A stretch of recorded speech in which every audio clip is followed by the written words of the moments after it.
And if I haven't done it to myself? And if I haven't done it to myself? And if I haven't done it to myself? And if I haven't done it to myself? And if I haven't done it to myself? And if I haven't done it to myself? And if I didn't do it? And if I didn't do it? And if I didn't do it? And if I didn't do it? And if I didn't do it? We walked almost all night. Some were vomiting, others were crying, others fainted. I thought about my children. I thought about Letty's face. I thought, 5 years, Juan. Hold on for 5 years and you'll come back with everything. The first time I saw American soil was when they put us in an old truck and left us at a house in Arizona. I sat in a corner. My feet were swollen, my lips were cracked, my stomach was empty. But all I felt was guilt towards the people. It was guilt for leaving my family. Then they took me to Los Angeles. There I was taken in by a cousin of my father's, whom I barely knew. I slept on an air mattress in his living room. Within a week, I was working in construction, without papers, without English, without even knowing how to use some of the tools. I sent my first paycheck home. Letty told me on the phone that she used it to pay some debts and buy new ducks. That made me feel useful. Even though I was stuck at the payphone, every day was the same. I got up at 5, got in the truck, worked under the sun, came home exhausted, ate whatever I could find, and fell asleep without being able to move my body. On weekends, I called home. Sometimes the children answered, sometimes they didn't. Letty always sounded tired. She told me what was happening there, what they needed, what was missing. And I just said, I'll send it to you. Don't worry. I started to lose touch with everything. I didn't see Rosita learn to read. I wasn't at Leas's first communion. I didn't hug Letty on her birthdays. Everything was distance. I sent photos. I visited sometimes, but less and less. After 3 years, Letty told me she didn't want the children to get used to not having me, that it was too hard for them, that it was better not to tell them when I was coming back, because the waiting hurt them more. That tore me apart. I promised myself I would come back soon. But then came the TPS, the paperwork, the fear of leaving, and now I can't go back. Expenses grew, prices rose, there was always something missing there. And I was still here. Sometimes I dreamed of Atlisco, of my street, of my mom, making mimole. I would wake up sweating with my heart pounding. I worked like a dog. I got sick several times. Once I fell from the second floor and injured my back. But I kept going, because there was no other choice. And so the years went by.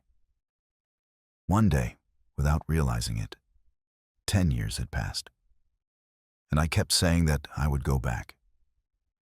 One Christmas they sent me a photo of the 3 of them, Letty, Elias, and Rosita. The children looked big now. Letty didn't smile like she used to. I kept that photo in my wallet. I still have it today. It's folded, worn, but it's all I have left from that time. Today, when I close my eyes, I can still see that kitchen where we had breakfast together for the last time. I can still read the chilaquiles. I can still hear Rosita's laughter and feel Elias's tight hug. And it hurts. My chest hurts from remembering it so much. Because at that moment, without knowing it, I was leaving the best part of my life behind. And I didn't know it until it was too late. At first, I really believed that everything was going to work out. I really did. I clung to that idea as if it were a lifeline in the middle of the ocean. I woke up every day with pain in my back, my hands blistered from carrying bags of cement. But I had a clear goal in mind: to return home in 5 years. 5, not one more. Every Sunday without fail, I walked to a store where they sold calling cards to Mexico. They were expensive, but it was worth it just to hear my children's voices. Sometimes they fought over the phone. Elias told me he had scored goals, that he wanted a bicycle. Rosita told me she wanted me to bring her a big doll when I came back. Letty told me to take care of myself, not to work so hard that they missed me. And I told them the same thing. Soon, wait a little longer. I didn't want them to forget me. So I sent them little letters, drawings. I even recorded some cassettes with my voice.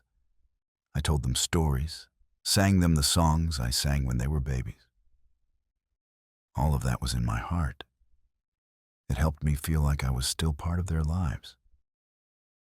But over time, the calls got shorter. The answers got colder.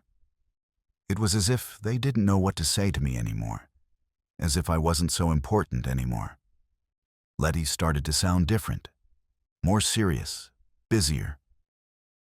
Sometimes I could hear children playing in the background. But when I asked about them, she told me they had gone out and didn't want to talk anymore. It hurt. But I put on a brave face.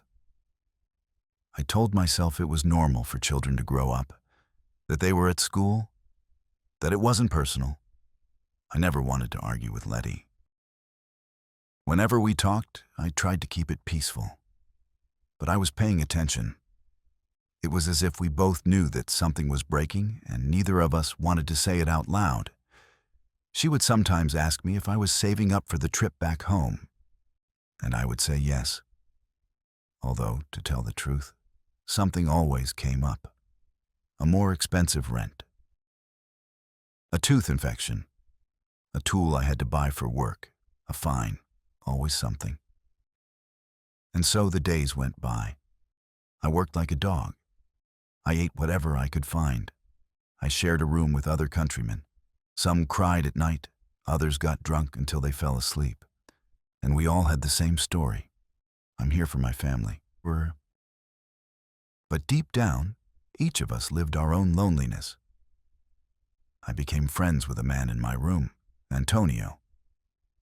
He was almost 60 years old, and he told me, "Juan, if you don't come back soon, you'll end up like me. One day you'll realize that no one is waiting for you anymore." I laughed. I told him no, that I was going to come back, that Mileti loved me, that my children would hug me tight when I arrived. But those words stuck with me. After 8 years here, routine took over. I stopped counting the days. I stopped sending letters. Mileti stopped sending me photos. Once I accidentally hung up without saying I loved her. She didn't call to complain. She didn't say anything. And that silence hurt more than any scream. There was a moment, around the 10-year mark, when I felt like a ghost. My children were already teenagers. They had their friends, their world. And I was a distant voice, a man who sent money but wasn't there. Once Elias called me just to ask for money. Not even, "How are you?" or "I miss you." He just said, "How much are you sending this month?" I froze. I felt like I'd been punched in the chest. I didn't say anything. I sent him what I could and hung up. And I cried, like a child, like never before. I cried for hours. I thought, what am I doing? What kind of father am I? But it was too late. I had already lost everything. One day, Lady told me she couldn't wait for me anymore. She needed to rebuild her life. She didn't have anyone else, but she couldn't go on alone either. She asked me to understand, and she hung up. I didn't sleep for 3 days. I went to work without eating. I felt empty inside. And even so, I didn't go back. I was afraid. afraid to face everything I had destroyed, afraid to look them in the eyes and have them not recognize me. And that's when I started living on autopilot, breathing only because I didn't know how to do anything else. Work no longer fulfilled me. Money no longer excited me. Everything was gray. Sometimes I thought about going back, but I didn't even know where to go. What for? To whom? The years passed, and I became a stranger to my family. An old voice? Just another number. Just another story that no one wants to tell. And worst of all, I let myself fade away. I stopped dreaming. I stopped laughing. I stopped making plans. I just waited for Fridays to send money, and Mondays to start all over again. 15 years went by like that. And then one day, I realized something that broke me inside. My home was no longer there. But it wasn't here either. And that was the beginning of my downfall. After so many years telling myself that I would go back when I had enough. One day, I just got tired. I was fed up. I was fed up of being alone, of feeling invisible, of carrying a life that no longer felt like mine.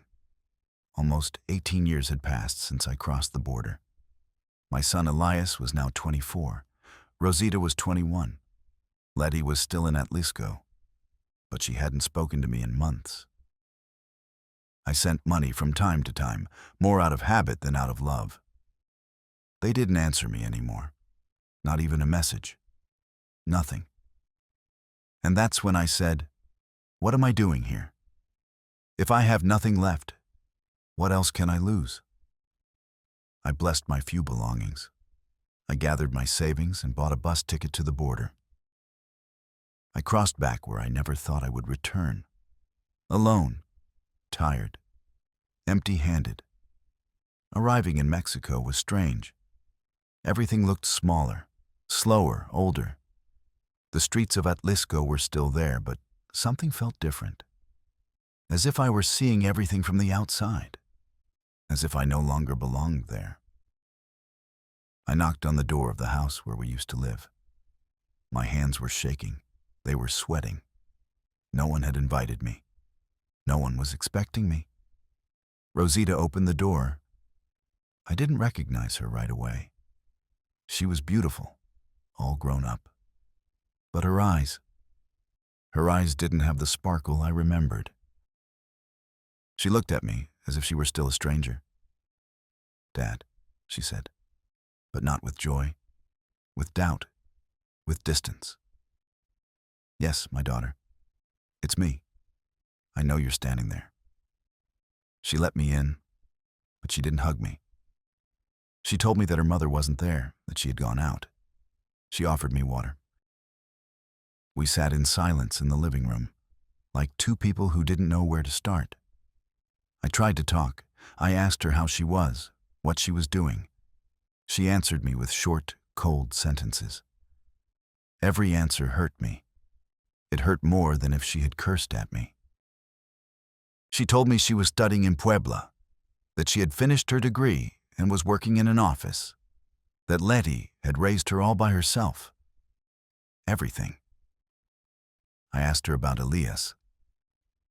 She told me he lived in Mexico City, that he didn't come home much, that he didn't want to know anything about me. And that's when I understood everything. I no longer had a place there. Letty arrived about an hour later. She saw me. The color drained from her face. She didn't hug me. She didn't cry. She didn't scream. She just looked at me, and she said, "Why did you come?"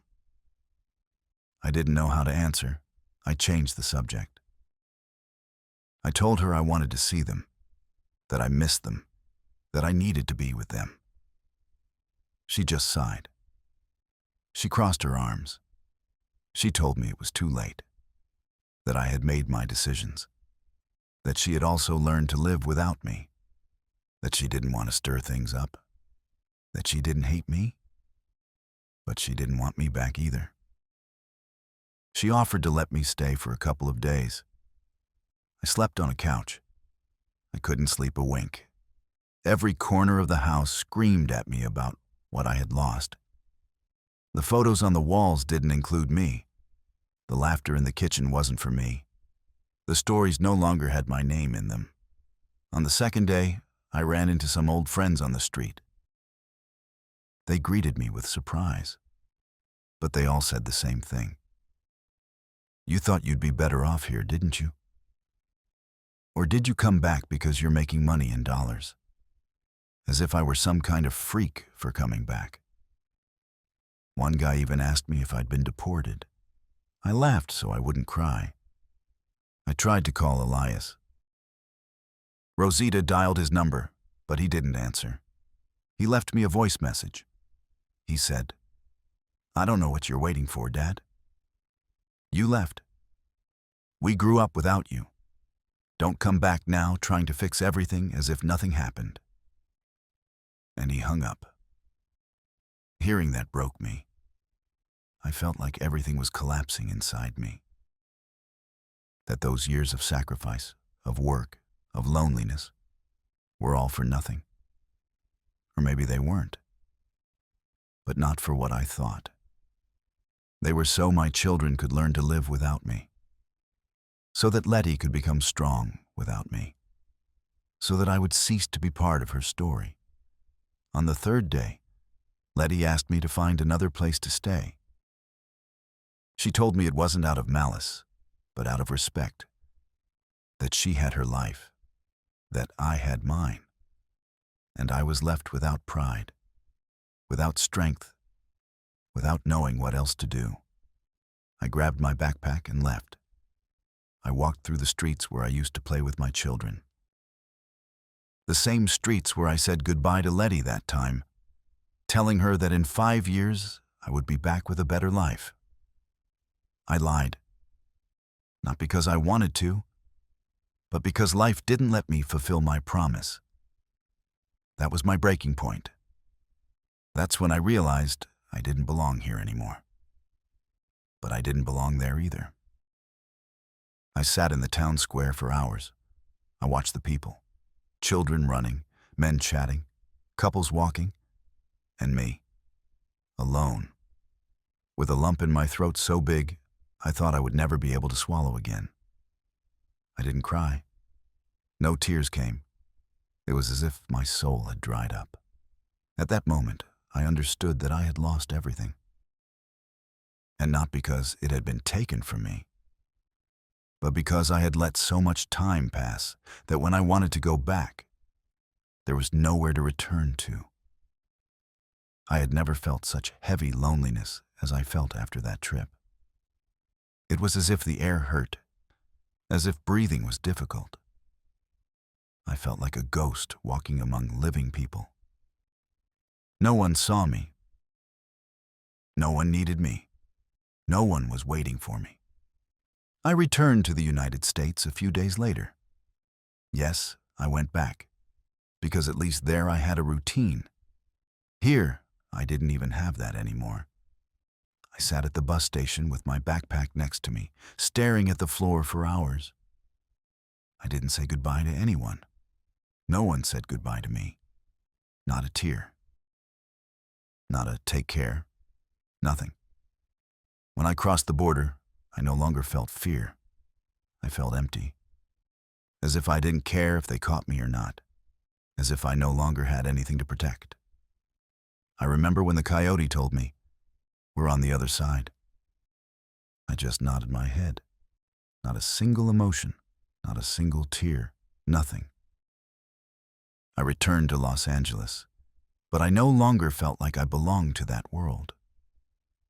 The streets were the same, but I was different. Worse. Broken. I went back to the same rented room with the same roommates. But I didn't even talk anymore. I got up and went to work. I came back, I went to bed. Sometimes I didn't even eat dinner. Sometimes I didn't even shower. I didn't care about anything. I started drinking. First a beer after work, then 2, then a bottle every night. I would sit on the sidewalk with a blank stare, listening to the voices in my head. You were a loser, weren't you? Why didn't you come back on time? What was the point of all this? And I had no answers. Some nights I would stare at the only old photo I had left of my children. It was so worn that you could barely make out their faces. I would hold it close to my chest. I would squeeze it tightly. And I would cry. I would cry softly, like a scared child, like a defeated man. I had no one. My father no longer lived there. He had fallen ill and was sent back to Michoacan. Another friend died in an accident. Others left for other states. And I became more alone, more silent, colder. I started missing work. I fell asleep. I woke up with hangovers, not wanting to do anything. My boss put up with me for a while, but one day he told me he couldn't cover for me anymore. He needed someone who wanted to work. And I didn't say anything. I didn't even beg him. I just grabbed my things and left. That's when the worst part began. I was out of work, out of money, out of direction. I slept in the truck of a fellow countryman who let me stay with him sometimes. Other nights I walked around the cities with no destination. I sat in parks. I mingled with the homeless. Once I woke up on a bench, cold and hungry, my head spinning. And I wondered if it was really worth continuing like this. I thought about taking my own life. I thought about it seriously. Not because I was a pig, but because I didn't feel anything anymore. Nothing. It was as if everything inside me was dead, as if I was just walking around out of inertia. But I didn't do it, and not because I had hope. What stopped me was a woman who passed by the park that morning. She saw me, stared at me, and said nothing. She left me a bag with bread and a bottle of water. No judgment, no questions. That bag saved my life. Me, real and true, like never before. Me, ashamed. Me, angry. Me, for the years lost to my children, to Letty, to myself. I was back because I didn't know how I had sunk so low, and because I didn't know how to get out of there. That was my first sign that I needed help. Not help with paperwork or money. Help from the heart. I needed to feel like I was worth something again, that I still had a reason to exist. I hit rock bottom. And when you hit rock bottom, there are only two options. Either you stay there waiting to die, or you start digging your way out, even if your hands bleed.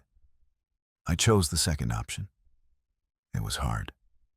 It still is. But that was the night I decided I didn't want to carry that guilt alone anymore. That if no one wanted to listen to me, at least I was going to talk, even if it was to myself. I started by giving up alcohol. It didn't happen overnight. There were relapses. There were nights when my hands shook. I broke out in a cold sweat.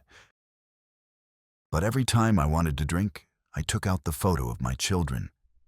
The same old photo. And I said to myself, for them, for what you were, for what you can still be. Then I looked for a place where they would let me sweep. Clean. Anything. One day, a woman at a church offered me a hot meal in exchange for sweeping the courtyard. I did it without hesitation. Then they let me clean the bathrooms, then the benches. And there, little by little, I started to get back on my feet. They gave me food. They listened to me. They gave me space. No one asked me for papers or about my past. They just told me, "You're safe here." It was the first time in years that someone treated me like a person. And that, as small as it may seem, gave me strength. It was a tough 3 weeks. But every day I didn't drink, every day I worked, even if it was just a little, I felt less invisible. And that's when I understood something very powerful. The pain doesn't go away, but you can learn to live with it. I still carry everything I lost with me. That can't be erased. But I also learned that there is life after collapse. That even if your heart is broken into pieces, it still beats. And as long as it beats, there is opportunity. After everything that happened, after returning to Mexico, feeling rejected, coming back here aimlessly, hitting rock bottom with alcohol, the streets, loneliness, I became a different man. But not a better man. Just different. Quieter, more distrustful, more tired. It took me years to understand that it wasn't that life hated me. It was me. Me, who never knew when to stop. Me, who confused sacrifice with abandonment. Who confused giving everything for my family with disappearing from their lives. Physically, I was no longer the same. My back was in pieces. Every time I bent over, it felt like knives were being stabbed into me. My teeth were destroyed, several of them rotten from never going to the dentist. I slept poorly, I ate poorly, I walked slowly. My body was old before its time. The years of hard work took their toll. But the hardest part wasn't that. It was my soul.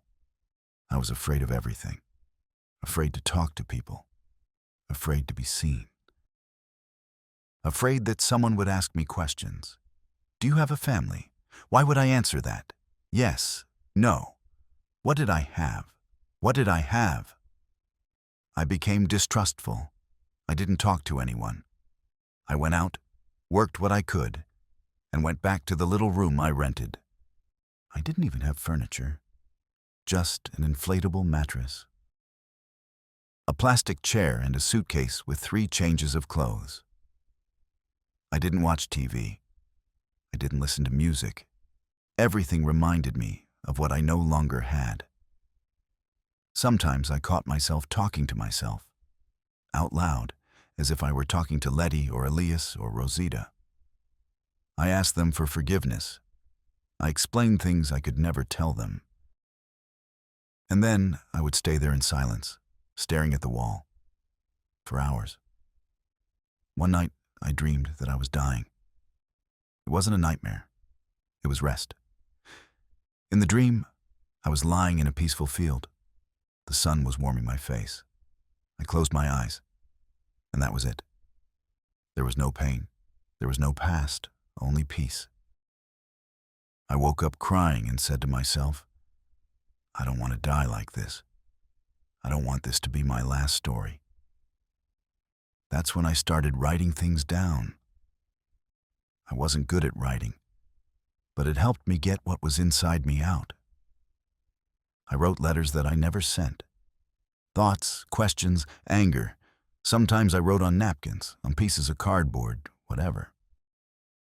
A lady from the church where I swept saw me one day reading my papers. She asked me what they were. I told her, they're just my things. And she said, what are you doing? That's also healing. I thought about that, because I didn't believe in anything anymore. Not in God, not in love, not in hope. But something in those words moved me. I was invited to a meeting for migrant men. I went, afraid. I thought it would be nothing but preaching, nothing but judgment. But no, it was just men like me. Some worse off, others better off, all with the same emptiness inside. There I heard stories that hurt me more than my own. A man who lost his daughter in Mexico and couldn't go to her funeral. Another who was cheated on by his wife and now lived in a garage. Another who had been here for 30 years and never learned English. He didn't have a single friend. And there, I felt less alone. Because I understood that what I was feeling wasn't strange. It was normal. Sad but common. And that gave me strength, because if they could keep going, so could I. I started going every week. They gave me a used Bible. I didn't read it much, but I liked having it. It made me feel like I wasn't so lost. Once they let me share my story, I was shaking. My hands were sweaty. But I spoke. I spoke everything I'm telling you now. From the beginning, from Atlisco, from breakfast with Letty, all the way to the end, to the park bench. When I finished, no one said anything for a while. And then a man came up to me and hugged me, without saying anything, tightly, long, as if he knew exactly how I felt. And I cried, in front of everyone, without shame. That day something changed. My life wasn't fixed. My family didn't come back. I didn't get better. But I felt like I could still do something good with what I had left. And that was the first step. I got a steady job cleaning a parking lot. The boss was a good guy. He let me bring my notes to work. He paid me on time. I started eating better, sleeping better. I quit drinking altogether. Sometimes I wrote stories about other migrants. I typed them up. I read them to the group. I said they were for something important. Even though I no longer had a family nearby, I could still be useful.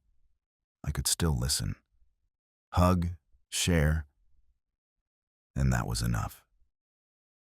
When you come from where I come from, that's a lot. Because for many years, I believed that my story was over, that I was worthless, that I was a burden, a mistake. But now, even though my life is still broken, I no longer feel like trash. Now I look in the mirror and say, "You were wrong, Juan. But you're here, you didn't give up, and that's worth something." The consequences of my mistakes are still there. My children don't talk to me. Letty already has another life. I live alone, without family, without papers, without many things. But I have peace, a strange, painful peace, but real. And every day when I wake up, even though my body hurts, even though the years weigh heavily on me, I am grateful to be alive. Because as long as you breathe, you can still try. I didn't get my family back. My children didn't call me. Letty never wrote to me again. That didn't change. And maybe it never will. But something did change. Something very profound. I found myself. After so many years living for others, sacrificing myself for an idea, for a promise, for a dream that in the end didn't come true. I'm sorry for living for myself. Not out of selfishness, but because I understood that if no one else was going to take care of me, I had to do it myself. It was slow, very slow, a process of days, months, relapses, silences, fear, but also small victories.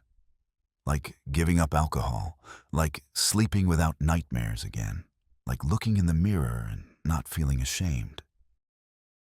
The church where I swept began to offer workshops for migrants. Simple things, like filling out forms, like asking for medical help, like avoiding fraud. I started going just out of curiosity, but one day a volunteer asked me if I wanted to help. I said yes.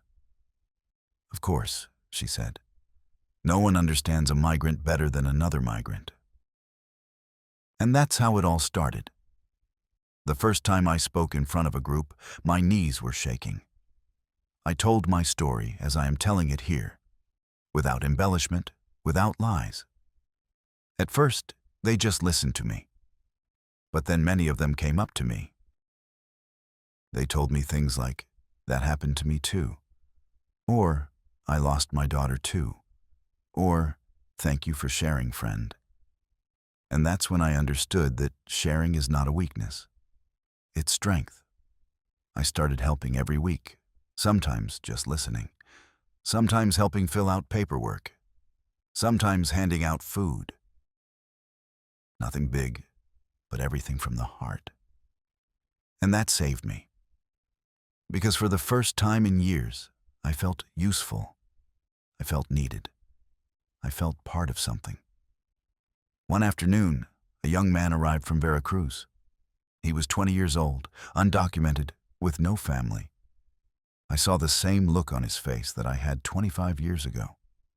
Fear, hope, exhaustion. I sat down with him, bought him a taco, and we talked for about 2 hours. At the end, he said, "Thank you, sir." I thought I was alone, and I told him, "No one is alone here. It's just that sometimes we forget." That moment marked me. It made me understand that even though I couldn't be the father I should have been, I could still be a guide for others. I could still sow something good. I could still give love, even if it wasn't my own blood. I started writing more. Some people recorded my stories. One day they told me they wanted to put them on video for others to hear. At first, I was embarrassed. But then I thought, what if someone out there needs to hear this? What if there's another Juan, another like me, about to give up? And I agreed. Since then, I've shared my story with hundreds of people. Not for fame, not for pity, but because I know that shared pain hurts less. I'm no saint. I'm no example of anything. I made a lot of mistakes. I let time slip away.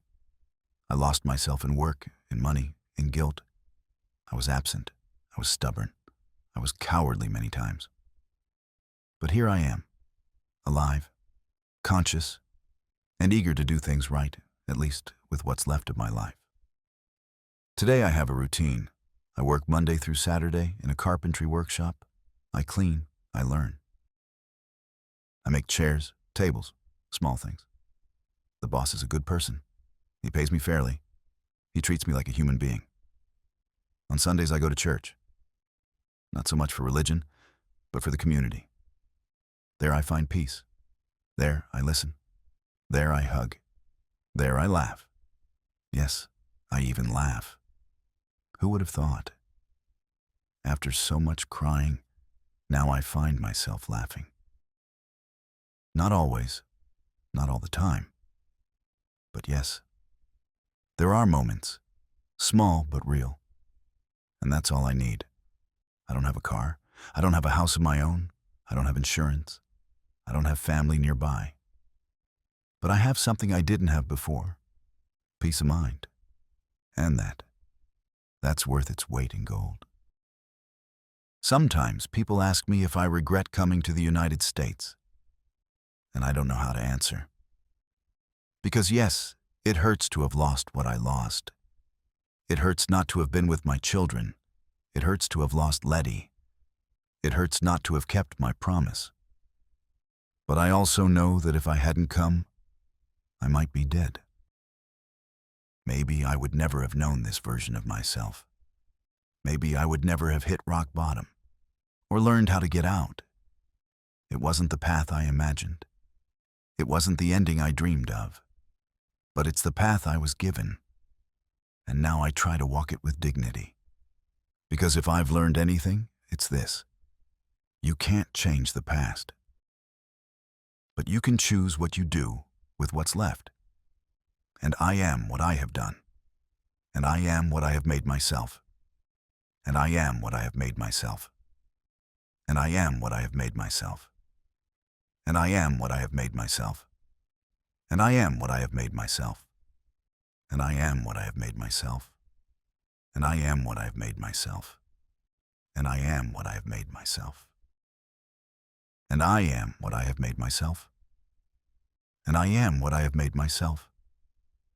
And I have what I have done to myself. And I have what I have done to myself.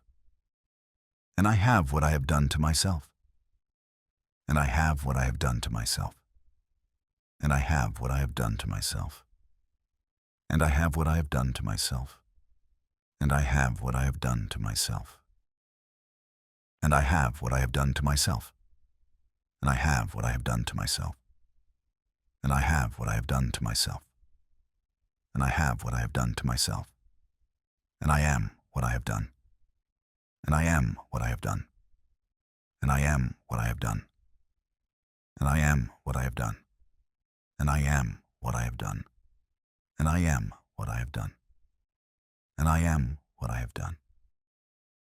Take care of them with your presence, with your time, with your love.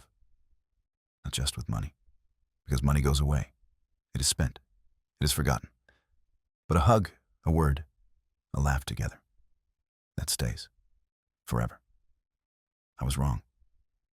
And I say this with my heart in my hand. I was very wrong.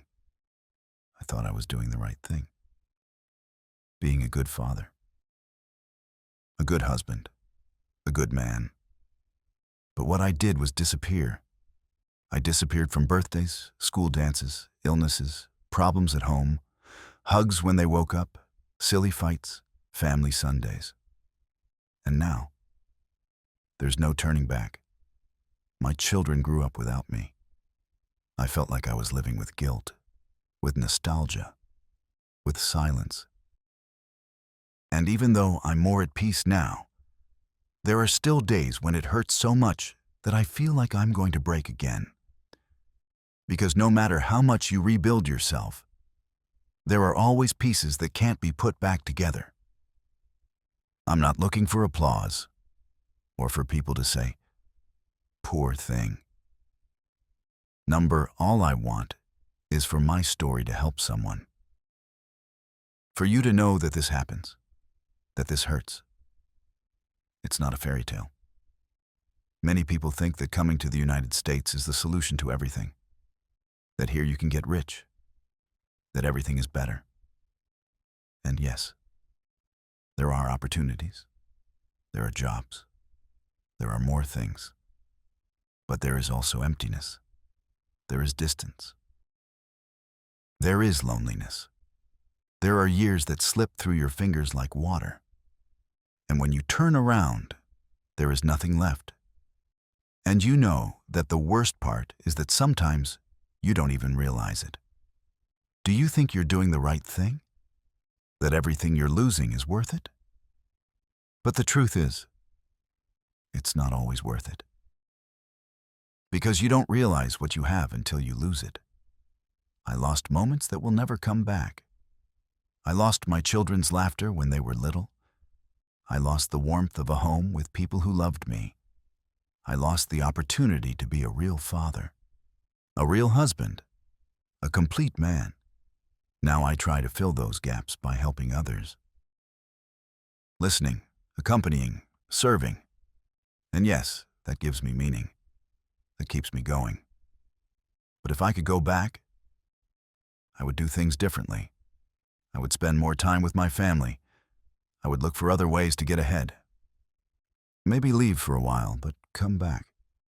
Never disappear. Why did I do that? I erased myself. And no one recovers from that easily. Today I am 54 years old. My body is worn out. My heart is patched up. My future is uncertain. But I have something I didn't have before. Clarity. Now I know what matters. It's not money. It's not the new cell phone you send your kids. It's not the painted house. It's being there.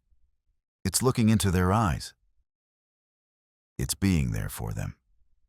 And if you're listening to this and you still have time, please don't do what I did. Don't sacrifice love for your bank account. Don't trade hugs for bank transfers. Don't become a distant voice. Don't let your children remember you only as the one who sent money. Why does that hurt? It weighs heavily. It can't be erased. And if you've already done it, if you've already left, if you're already here, if you've already lost a lot like me, I'll tell you something.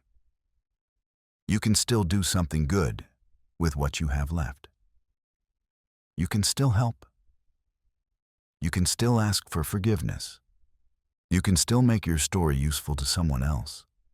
I don't know how much time I have left. But whatever I have, I'm going to use it to talk, to listen, to hug, even if it's others, even if it's not my own. And if you want to do the same, start today. Call your children, send them a message saying, "I miss you." Record your story. Tell it. Don't let silence steal what you still have to say. Thank you for listening. Thank you for accompanying me on this long and painful journey. And if you've made it this far, let me know where you're watching this video from. Tell me if you've been through something similar. If you have a story that hurts, but you haven't told it yet, leave it in the comments. We don't judge anyone here. And if you want to keep hearing stories like this, subscribe to the channel. This space is for us, for those of us who have been silent for years, for those of us who love in silence, for those of us who have lost. And yet, we are still here. My name is Juan Bautista Ramirez, and although I was late to many things, here I am telling my story. Alive, present, and grateful.